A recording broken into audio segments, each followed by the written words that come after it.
야고보서 2장 14절 소개합니다.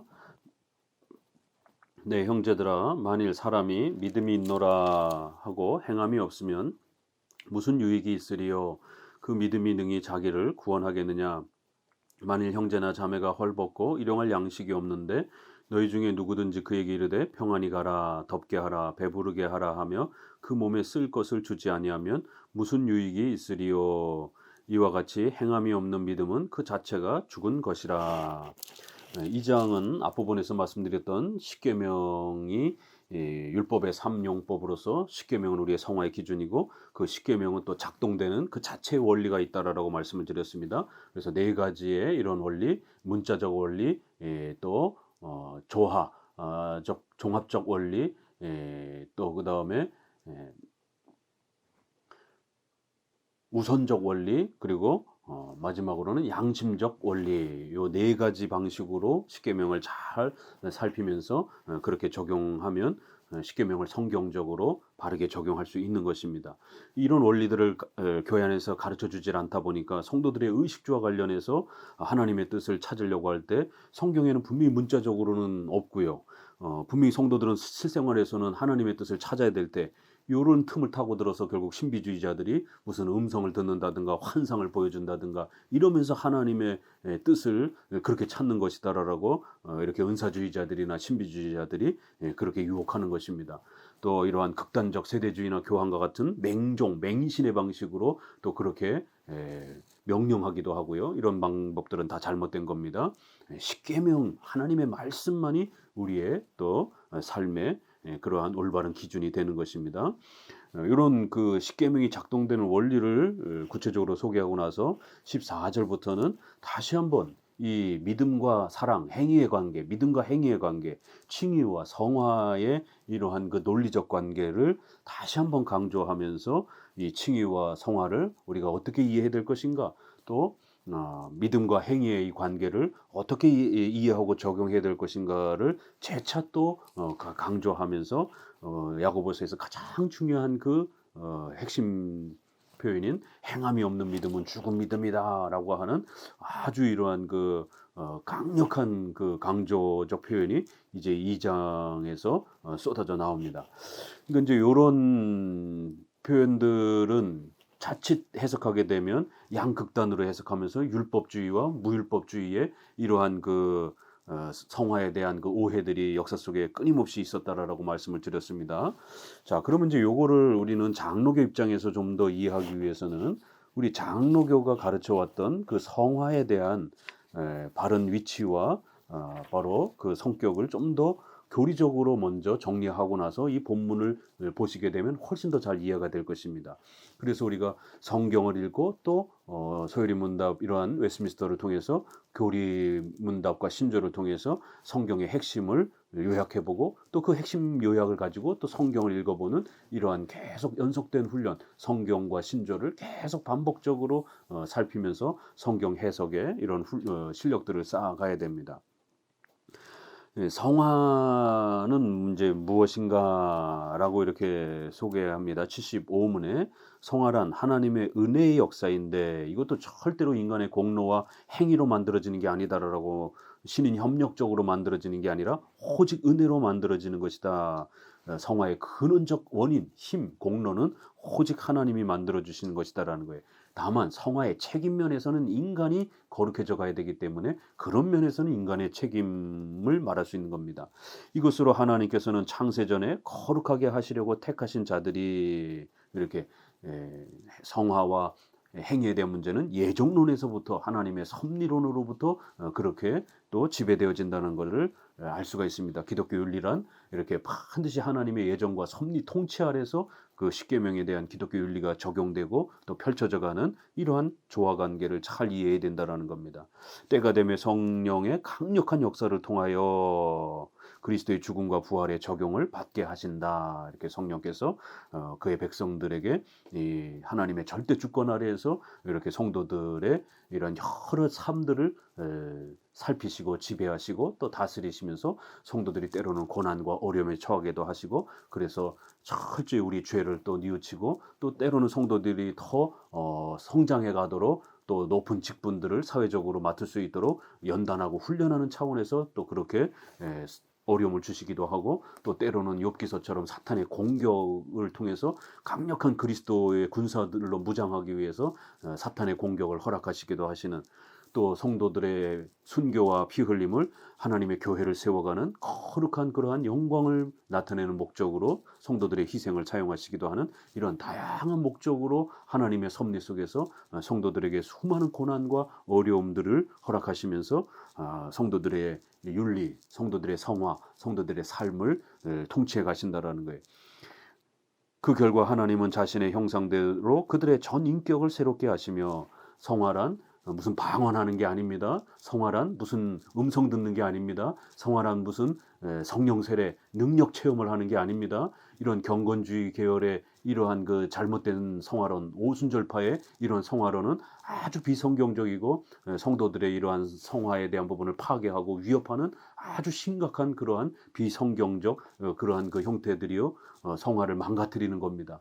오히려 성도들이 이성적으로 합리적으로 살아가야 되는데 교회를 다니면서 능력 받았다 그러면서 막 땅바닥을 떼굴떼굴 굴르고, 인간의 언어가 있는데 알아듣지 못하는 말을 몇 시간씩 그렇게 떠들면서 마치 그것이 하나님과 소통하는 것이다라고 이렇게 황홀경 속에 빠져 있고, 또 무슨 음성과 환상을 듣고 자신의 의식주와 관련된 결혼, 직장, 사업, 투자 이런 부분들을 즉흥적으로 그렇게 결정했다가 사업이 망해가지고 길바닥에 나앉고, 이러한 극단적인 피해 사례들이 얼마나 많습니까?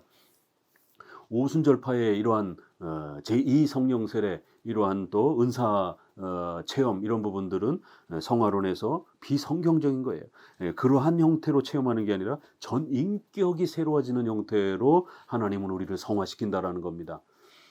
말, 행동, 또 약속하는 거, 또 이런 여러 가지 성격의 이러한 변화, 이런 전 인격적인 변화이지 어떤 희한한 체험을 하는 것을 말하는 게 아닙니다. 그러면 면에서 온건한 이러한 그 은사주의를 주장하는 로이드 존스의 성령 세례와 같은 이러한 신학적 입장은, 이건 오순절파의 이러한 그 성령론이지 우리 장로교 이 성경적 성화론이 아닙니다.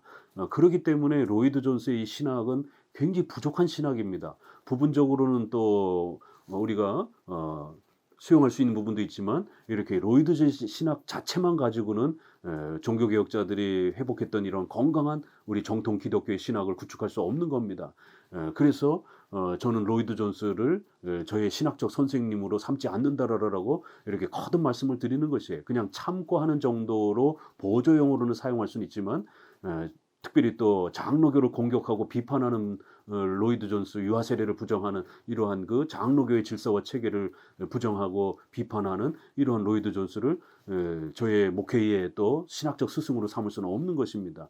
장로교인들이, 장로교 목회자가 어떻게 로이드 존스 목사를 자기의 롤 모델과 자기의 어떤 목회의 어떤 그러한 목회적 그러한 스승으로 삼는다라고 그렇게 말할 수 있겠습니까? 이건 심각한 것입니다. 로이드 존스의 이러한 성령론은 특별히 우리 교회론에 있어서, 성화론에 있어서 굉장히 심각한 타격을 줍니다. 성화는 전 인격이 새로워지는 것이지 제2 성령 세례 이러한 것들을 체험하는 게 아닙니다. 로이드 존스도 이렇게 성령 세례라는 책, 부흥이라는 책은 이건 오순절파의 성령론을 본인이 이렇게 정리해 놓은 것입니다. 우리 정통 기독교하고는 맞지 않는 그런 성령론이요, 성화론입니다. 전 인격을 새롭게 하시고 생명에 이르는 회개의 씨와 그 밖에 다른 구원의 은혜들을 그들의 마음 속에 두고, 이 마음의 문제이지 무슨 체험을 경험을 하는 그런 뜨거움의 문제가 아니라는 겁니다. 마음이 부드러워지고 마음이 이렇게 성숙하고 마음이 성장하는, 인격이 성장하는 이런 영역이라는 겁니다. 성화는 그 모든 은혜들을 일으켜주고 증가하고 강화시켜준다.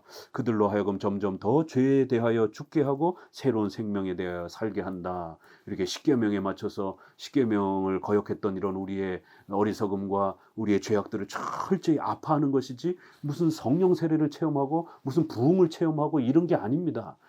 십계명의 이러한 부분들을 자신이 죄를 범했다는 걸 철저히 깨달으면 되는 것이에요. 그리고 십계명을 실천하려고 열심히 노력하고 애쓰면 되는 것입니다. 무슨 강력한 무슨 부흥 체험을 하지 않아도 괜찮습니다. 무슨 성령 세례의 어떤 강력한 능력 체험을 해야만이 무슨 능력 있는 어떤 신자로 성장하는 그런 개념이 아닌 것입니다. 십계명을 죽을 때까지 불완전 성화로서 우리는 열심히 최선을 다해서 죽을 때까지 그렇게 실천해 가는 것입니다. 그래서 77문에 칭의와 성화는 어떤 점에서 다른가 이러면서 비록 성화는 칭의와 분리할 수 없는 관계이지만 그 둘은 서로 다릅니다. 그래서 칭의의 열매로서 성화가 반드시 따라와야 되는 이러한 연합관계는 있다라는 거예요. 그러나 두 개념은 분명히 서로 다르다라는 겁니다. 이렇게 칭의와 성화는 구별되지만 분리되지 않는다. 이것이 웨스민스터의 입장입니다. 하나님께서는 칭의에서 그리스도의 의를 전가시켜주는 거예요. 그러나 성화에서는 성령의 은혜를 주입하신다라는 거예요. 그래서 칭의에 있어서는 우리가 행한 게 아니지만 우리 것처럼 여겨진다라는 거예요. 그러나 성화는 주입을 통해서 우리가 행해야 되는 그런 변화의 열매를 맺도록 그렇게 역사하신다라는 겁니다. 실천할 수 있는 능력을 주신다. 또한 칭의로는 죄를 용서해 주시는 방식이지만 성화로는 죄를 싸우고 이기고 죄를 피하고 죄에 대해서 조심하는 이런 실천적인 면이 다르다라는 거예요. 그리고 칭의를 통해서 보복하는 하나님의 진노에서 모든 신자를 평등하게 그렇게 해방시켜주고 구원시켜준다라는 거예요. 그리고 현세에서 이를 완성하신다라는 거, 완벽하다라는 거예요. 단회적 칭의라는 것입니다. 법정적 칭의라는 것이에요. 목사나 성도나 동등하고 평등하게 모두가 다 칭의되고 구원되는 거예요. 그러나 성화는 다르다라는 겁니다. 성화는 평등하지도 않고 모든 신자 간에 또 현세에 결코 완성될 수도 없으며 다만 완성을 향하여 자라갈 뿐이다. 이렇게 하면서 성화는 정도의 차이가 있고 목사와 성도는 분명히 성화의 차이가 분명히 있는 것입니다. 바로 이러한 성질을 잘 이해하게 되면 칭의와 성화는 조화관계라는 것입니다. 칭의가 반드시 성화를 끌고 가는 칭의가 원인과 힘이 되어서 성화를 끌고 가는 방식입니다. 성화가 칭의를 끌고 가는 게 아닙니다. 착하게 살았다고 구원받는 게 아니라 구원받았기 때문에 이제 하나님의 백성으로서 거룩하게 살아야 되는 칭의의 열매로서 성화의 자리가 있는 것입니다. 믿음과 행위도 마찬가지예요. 믿음과 행위는 불과 분리의 관계입니다. 그러나 둘은 분명히 구별되어 있습니다. 행함으로 선한 행함으로 종교적인 어떤 경건한 어떤 행함으로 구원받는 게 아니라 오직 예수 그리스도를 믿음으로 구원받는 겁니다. 그리고 믿음으로 구원받은 자는 반드시 행함에 또 이런 열매를 맺게 되어 있는 것입니다. 이러한 믿음과 행위, 칭의와 성화의 이러한 조화관계, 그럼에도 불구하고 또 둘은 원인과 결과라고 하는 칭의가 원인이 되고 성화는 그 결과의 열매라고 하는 이런 아주 중요한 개념을 잘 정립을 해야 오해가 없다라는 겁니다.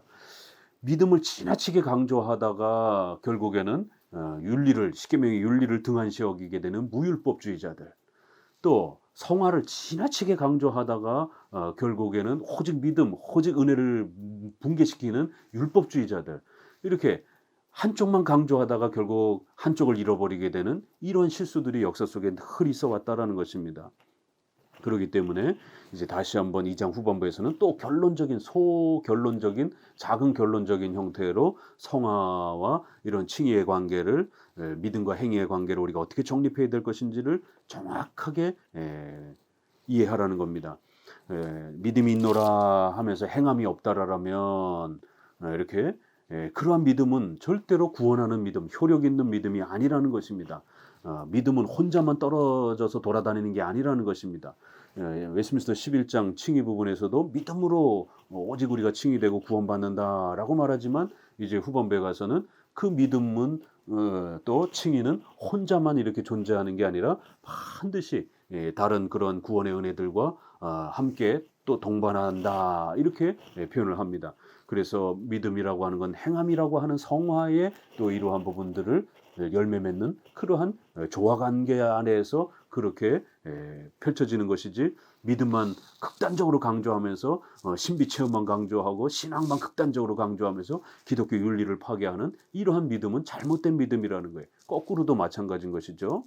그래서 실례를 들어서 형제가 가난하고 어려운 형제들이 고통을 겪는데 말로만 그냥 이렇게 돕게 되고 실제로 먹을 걸 도와주지 않는다라면 그러는 자비가 어떻게 진정한 자비이겠느냐 이러면서 행함이 따라주지 않는 그런 선한 열매가 따라주지 않는 그러한 그 믿음이라면 그 극단적 신비 체험만 강조하는 이러한 형식주의적인 바리새인들과 같은 그러한 형식주의 또 외식주의 그 다음에 또 영지주의자들처럼 신비 체험만 강조하는 방언만 강조하는 은사 체험만 강조하는 또 그러한 형태가 될 수 있다라는 것입니다. 그래서 믿음을 강조한다라면 반드시 성화도 적정하게 강조해야 된다라는 거예요. 그렇지만 그 강조의 개념은 구별이 돼야 된다라는 겁니다. 믿음이 원인이요, 칭의가 원인이 돼야 되는 거지 성화와 행함이 원인이 되어서는 안 됩니다. 성화는 행위는 열매요 증거로서 위치해야 되는 겁니다. 어떤 사람이 너는 믿음이 있고 야고보서는 행함이 있으니 이러면서 이렇게 자신의 어떤 믿음이 많은 거를 또 자신의 어떤 신앙적 경험과 체험이 많은 거를 이렇게 강조하는 자가 있다라면 야고보는 나는 행함을 더 강조하겠다 이러면서 벌써 이 시대 당시에 극단적으로 믿음만 강조하는 이런 자들, 또 유대주의자들처럼 외식적인 그러한 종교적 형식만 강조하는 그리고 그런 걸 믿음이라고 강조하는 이러한 잘못된 자들을 향하여 행함의 이런 열매가 없는 그러한 믿음은 가짜다라고 아주 엄히 책망하라는 것입니다. 우리가 마태복음 13장에도 있는 것처럼 분명히 가짜 믿음이 있기 때문에 그런 것입니다. 역사적 믿음, 또 일시적 믿음, 또 기적적 믿음, 요 세 가지는 가짜라고 말씀을 드렸습니다. 그래서 역사적인 그러한 신구약의 이러한 그 단편한 그러한 그 지식으로서의 그러한 그 형태, 그 성경에 가르치는 그 핵심 교리들을 이해하고 깨닫고 그 교리를 사랑하고 신뢰하는 그런 올바른 교리적 이해가 아니라 성경에 아브라함이 몇 살부터 몇 살까지 살았는지 이런 걸 얼마든지 암송할 수 있습니다. 그러나 그러한 역사적 지식이 우리를 구원하는 게 아닙니다. 그리고는 또 예수님을 4대 성인처럼 이렇게 역사적 인물로 인정하는 그런 단편적인 부분이 있는 거예요. 또 일시적인 믿음, 일시적으로 성경을 깨달으면서 기쁨으로 반응을 하기도 하고 신앙이 있는 것처럼 이렇게 반응하기도 하지만 결국 오래가지 못하고 결국 주저앉아 버리는 이런 아주 일시적인 그런 신앙도 있는 거예요. 그래서 이런 부분들이 있기 때문에 우리가 항상 주의해야 되는 겁니다. 세 번째, 믿음이 없어도 불신자도 그렇고 교회 안에서도 희한한 기적적인 일들이 일어납니다. 사탄도 기적을 행하는 능력이 있다라고 데살로니가 전서에서 그렇게 말하는 거예요. 또 인간은 종교적 존재이기 때문에 아주 이상한 그런 경험들을 합니다. 그런 어떤 기적적인 어떤 현상을 체험했다고 해서 그게 교회 안에서 일어났다고 해서 그게 무조건 다 성령 체험이라고 이렇게 말해서는 안 되는 것입니다. 누가복음 16장에 있는 것처럼 사람이 죽었다가 살아나는 이런 기적 체험을 한다 할지라도 결국 안 된다라는 거예요. 모세와 선지자에게 듣지 아니하면 구원을 받지 못한다. 이런 누가복음의 책망처럼 오직 말씀을 통해서 믿음으로 나아가는 이 신앙이 진짜라는 겁니다. 그래서 다시 한번 이런 가짜 신앙들을 조심하면서 성경의 가르침을 그 교리의 핵심 교리들을 성경의 배경 지식을 외우는 게 아니라 목사도 창세기부터 계시록까지 다 외울 수도 없습니다. 아브라함이 몇 살부터 몇 살에 살았고 어디 지역으로 이동했는지 그 전부 다 외울 수 있는 사람이 누가 있겠습니까? 그러한 지식의 양을 자랑하는 게 아니라 성경의 핵심 교리를 정확하게 이해하는 성경은 하나님의 말씀이고 삼위일체 이성일인격 또 예수님의 중보의 사역 또 믿음으로 구원받는 것 교회의 정의 이런 성경의 핵심 교리를 정확하게 이해하고 배우고 그걸 깨닫고 그걸 사랑하고 신뢰하며 사모하는 성경에서 가르치는 예수 그리스도를 나의 구주로 고백하고 사모하고 사랑하는 바로 이러한 참된 교리에 대한 이해와 또 사랑이 믿음의 출발인 것입니다. 그러면 결국 그러한 바른 교리에 대한 신앙을 가지고 있는 사람들은 자연스럽게 그 교리를 실천하려고 하는 이제 하나님의 뜻인 십계명을 위배하는 것을 목숨을 잃는 것보다 더 두려워하는 하나님의 뜻을 거역하고 살았던 자신의 지난날의 죄악들을 반성하면서 이제는 하나님의 뜻인 십계명을 열심히 실천하면서 하나님을 영화롭게 하며 또 전도하며 교회를 세워가려고 하는 그리스도의 몸된 신부인 교회를 세워가려고 하는 그런 열매를 맺게 되는 겁니다. 그래서 이렇게 믿음과 행위가 어떤 조화 관계인지 원인과 결과로서의 그러한 조화 관계를 잘 이해해야 된다라는 거예요. 대립 관계로 이렇게 이해하면 큰일 난다라는 것입니다. 그래서 믿음이나 행함 둘 중에 하나만 강조하는 율법주의나 무율법주의에 빠지면 안 되는 것입니다. 19절에 내가 하나님은 한 분이신 줄 믿느냐 잘하는도다 귀신들도 믿고 떠드느니라. 허탄한 사람아 행함이 없는 믿음이 헛것인 줄을 알고자 하느냐. 이렇게 친 말씀드렸던 이러한 역사적 믿음, 일시적 믿음, 그 다음에 기적적 믿음 이렇게 세 가지. 사탄도 어떤 면에서는 일정한 지식을 갖고 있다라는 것이에요. 그래서 귀신들도 그 정도로는 믿고 떠들고 자랑한다라는 거예요. 그러나 그러한 것들은 구원 얻는 믿음이 아니라는 것입니다. 이렇게 성경에서는 유다도 엄청난 능력을 발휘를 하기도 했습니다. 마술사 시몬도 베드로를 쫓아다니면서 엄청난 기적을 행하기도 했습니다. 그러나 결국 그들은 버림받았습니다. 또 다양한 사람들이 예수님을 또 그렇게 쫓아다녔습니다. 그러나 결국 그들은 구원 얻는 믿음을 소유하지 못한 것이에요. 오늘 무슨 방언을 한다라고 무슨 병을 고쳤다라고 무슨 어떤 희한한 체험을 했다라고 그거를 마치 무슨 제2 성령세라라고 그러면서 능력 체험이라고 그러면서 마치 자신이 어떤 강렬한 어떤 그러한 신자가 된 것처럼 그러나 결국 그들의 삶을 보게 되면 아주 비인격적이고 아주 몰상식하고 이러면 그의 신앙이 의심이 되는 겁니다. 그건 올바른 신앙이 아닌 것입니다. 귀신들도 그 정도의 어떤 수준에서의 믿음과 어떤 체험과 이런 부분들은 오히려 신약에 보게 되면 세상 사람들은 예수님을 바라보지 못했지만 귀신은 예수님을 바라보면서 예수님 살려주세요라고 하면서 벌벌 떠는 그런 정도 예수님을 알아보는 이러한 정도의 믿음을 귀신들도 가지고 있다. 그러나 그런 믿음은 올바른 믿음이 아니기 때문에 구원하는 믿음이 아니기 때문에 그건 헛것이다. 이렇게 말하는 것이에요. 그러면서 실제로 예를 들어서 이제 아브라함과 기생 라합을 소개하면서 참된 믿음이라는 게 무엇인지를 이제는 믿음에 대한 그 올바른 정의를 만들어가는 것을 보게 됩니다. 행함에 대한 이야기 같지만 오히려 참된 믿음의 성질을 정의를 더 정확하게 내리는 것입니다. 21절 우리 조상 아브라함이 그 아들 이삭을 제단에 바칠 때 행함으로 의롭다 하심을 받은 것이 아니냐. 내가 보거니와 믿음이 그 행함과 함께 일하고 행함으로 믿음이 온전하게 되었느니라. 이에 성경에 이른바 아브라함이 하나님을 믿으니 이것을 의로 여기셨다는 말씀이 이루어졌고 그는 하나님의 벗이라 칭함을 받았나니 이로 보건대 사람이 행함으로 의롭다 하심을 받고 믿음으로만은 아니니라. 요 표현을 잘 읽어야 되는 겁니다. 행함으로 의롭다 하심을 받은 것이 아니다.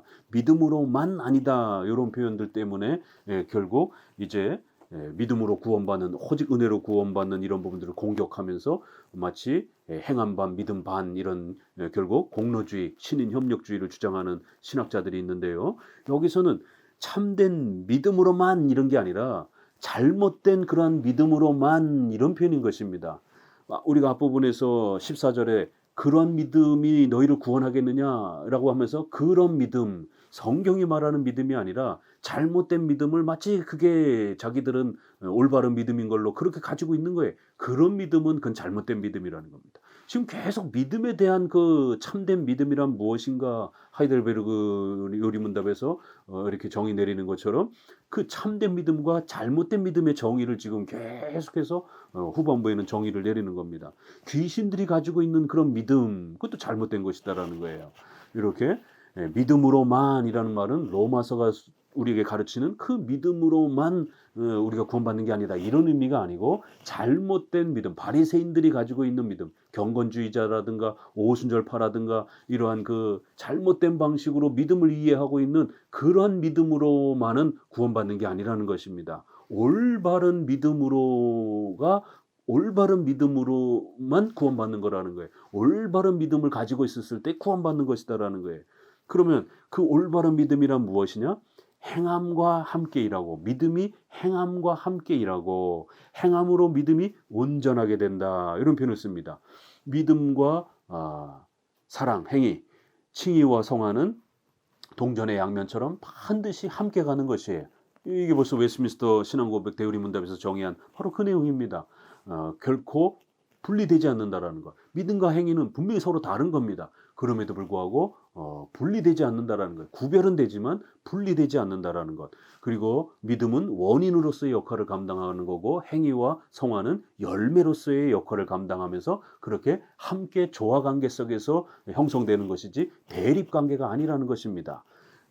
잘못된 믿음을 지금 책망하고 있는 겁니다. 오히려 행위에 대한 부분들을 지적하면서 결국 올바른 믿음이 무엇이냐에 대한 아주 이러한 그 접근으로 나아가는 것입니다.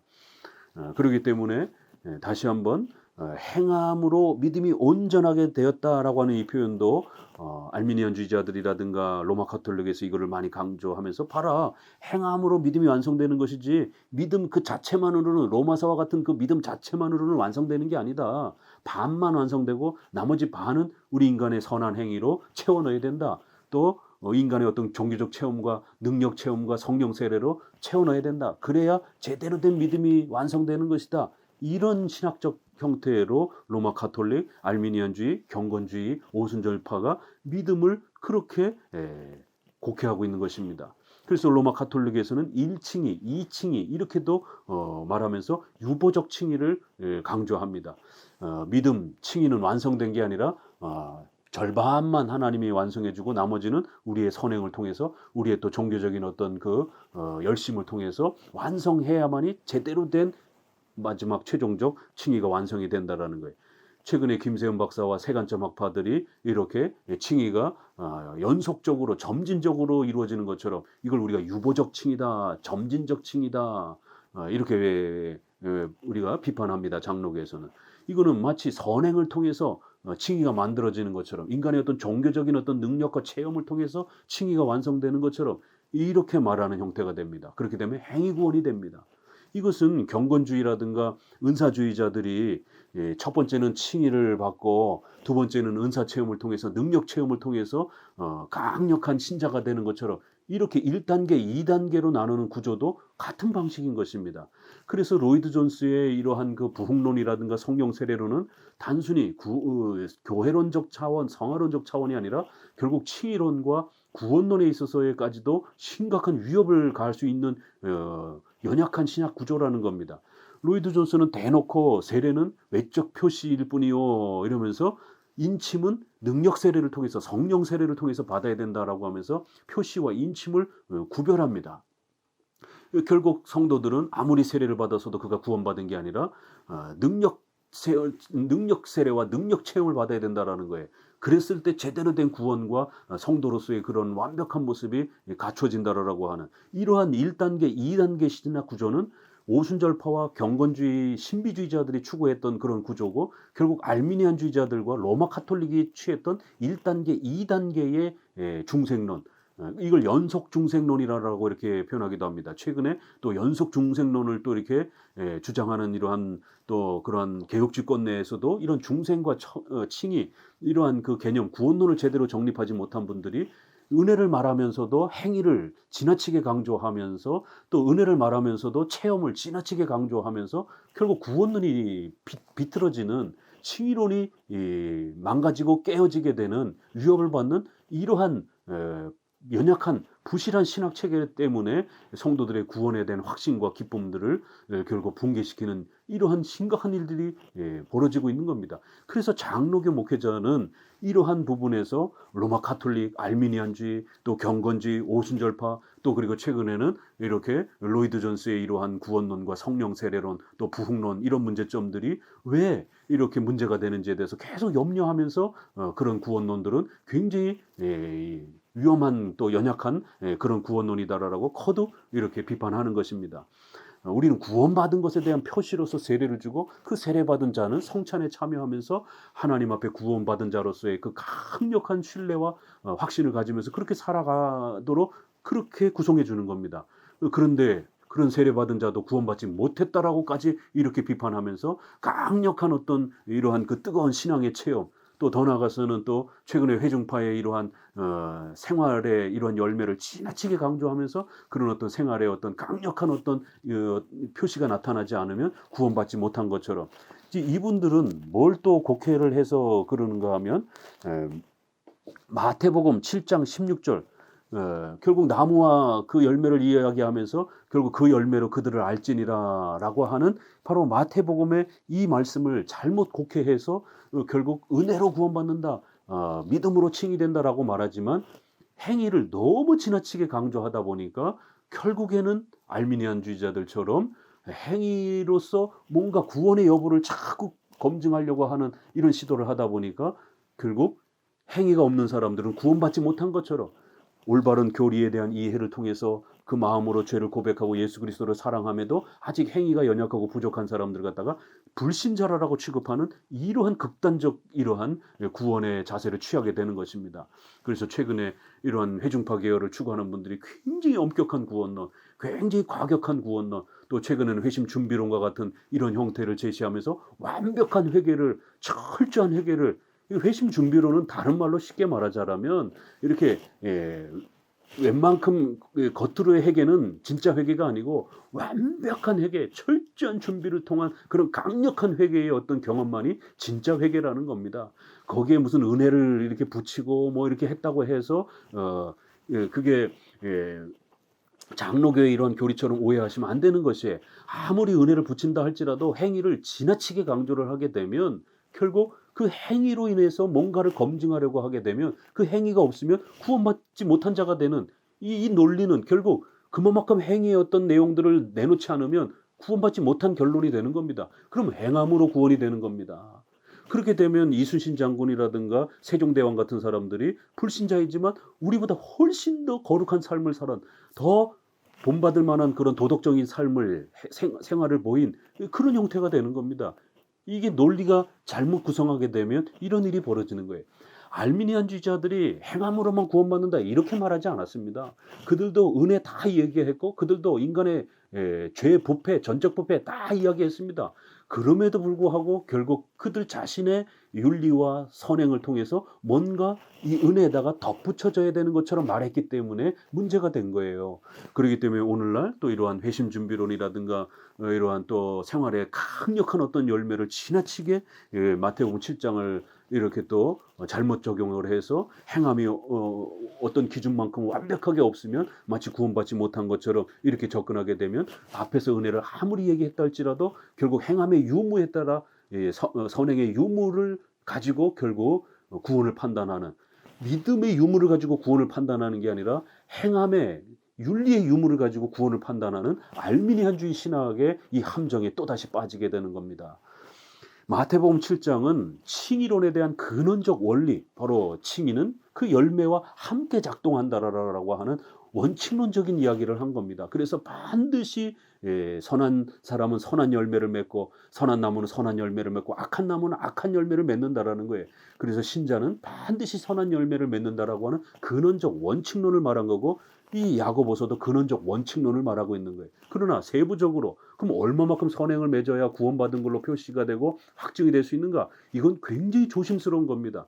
그래서 이 논쟁에서 완전 성화냐 불완전 성화에 대한 논쟁이 싸움이 벌어진 겁니다. 그래서 감리교와 경건주의와 오순절파는 완전 성화를 주장하는 거고 거기에 자유주의자들은 윤리의 완전함을 주장하는 거고 감리교는 회개의 완벽한 회심 준비론 같은 완벽한 회개론을 강조를 하는 거고 또 성결교라든가 이런 데는 완벽한 윤리론을 주장을 하는 거고 오순절파는 완벽한 심리 체험을 강조하는 이런 방식인 것입니다. 그러나 우리 장로교는 불완전 성화를 주장하는 거예요. 원칙론에 있어서는 반드시 열매가 맺는 것이 맞는 거예요. 그러나 그 열매가 얼마큼 맺어져야 구원받은 것으로서 우리가 인식하고 받아들일 수 있는가? 그거는 불완전 성화라는 것입니다.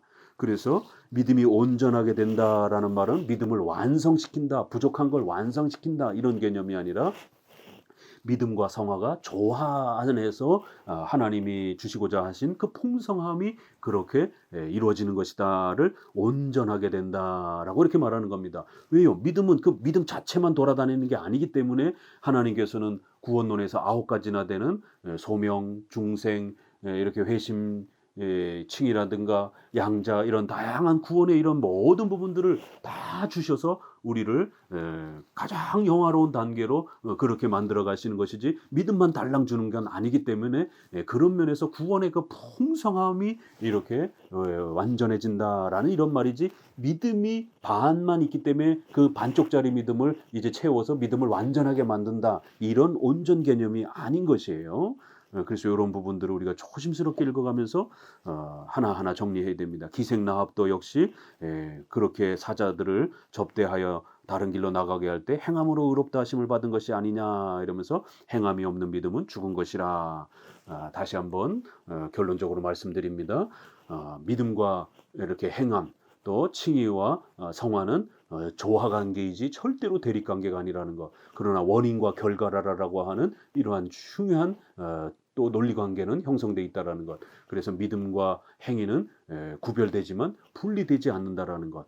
마태복음 7장 16절은 열매로 그들을 알지니라라고 하는 것은 이건 원칙론에 대한 바로 믿음이 행함과 함께 일하고 또 성화는 칭의와 함께 그렇게 구성된다라는 것. 또 칭의와 성화는 함께 조화관계에 있다라고 하는 구원론에 대한 보편적인 그런 일반 원칙론을 이야기하는 것이지 성화에 대한 구체적인 그러한 내용들을 말하는 게 아닙니다. 믿음과 행함의 칭의와 성화의 필연적인 그런 관계를 강조하는 것이지 구체적인 실제의 그러한 증명을 요구하는 그러한 내용을 설명하는 구절이 아닌 것입니다. 이런 부분들을 잘 이해하지 못하게 되면 결국 앞에서는 은혜를 이야기하지만 뒷부분에서는 행함을 더 세게 강조하다가 결국 행함에 몇 가지가 없으면 마치 구원받지 못한 것처럼 그럼 그 행함 몇 가지 행하면 구원받은 겁니까? 그러면 십계명의 앞부분에서 간음하지 말라는 잘 지켰지만 살인하지 말라를 못 지키게 되면 결국 십계명 전체가 깨져버리는 것이에요. 결국 십계명 전체를 완벽하게 지킬 수 있는 사람은 이 세상에 없습니다. 우리가 죽을 때까지 부족함 가운데 노력하면서 살아가는 것이에요. 그렇기 때문에 이러한 장로교의 윤리론이 훨씬 더 성경적이고 우리 성도들에게 또 자유함을 주고 또 연약하면서도 신자로서 인정을 하는 그런 우리 장로교의 자비로움과 풍성함들이 이렇게 또 넘치는 것입니다. 다시 한번 야고보서 2장을 통해서 우리의 기독교 윤리 또 이러한 올바른 성화에 대한 원리들을 정리하시기 바랍니다. 감사합니다.